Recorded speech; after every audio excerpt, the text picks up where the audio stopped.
আজকে হচ্ছে ঈদের পরে ওদের ফার্স্ট ক্লাস, আর ঈদের বন্ধের পরে হচ্ছে প্রথম ক্লাস। তোমরা সবাই ভালো আছো? এই তো ভালো। আচ্ছা, এখন শুনবো যে কে কত সালামি পাইছে ঈদে। ওকে, রাতুল কত পাইছে? 300 300 টাকা। আচ্ছা, তুমি? 300 300 টাকা।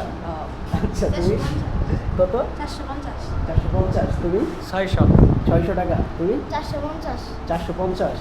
তুমি? 600 তুমি? সবাই টাকা দিয়ে কি করছো? হুম, ভালো। তো ছোটবেলায় হচ্ছে টাকা আবার স্কুলে নিয়েও আসছো। এটা কি নতুন 20 টাকা?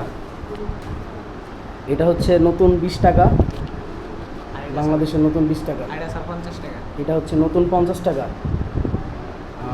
ভালো না, এগুলো কি সালামি দিছে তোমাকে? আচ্ছা, তাহলে সবারই তাহলে ভালোই গেছে না? হুম, আমি ঈদে সালামি পাই নাই, উল্টা দিতে হয়েছে এক ছোটো ভাইরে। ও হচ্ছে মুসলিমই, ওর আমি খুব আদর করি। ও আসছিল পরে ওর 100 টাকা দিয়ে দিচ্ছি। তোমাদের সালামি দিব নি, সামনের ঈদে দিব, এইবার না।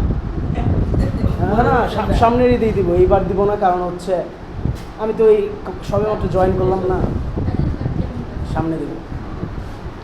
এখন তো আপনাদের স্যারের কাছে টাকা পয়সা নাই, তো আপনাদের হোমওয়ার্ক হচ্ছে ইংলিশ হ্যান্ড রাইটিং এক পেজ লিখে নিয়ে আসবেন। ওকে, তাহলে হবে।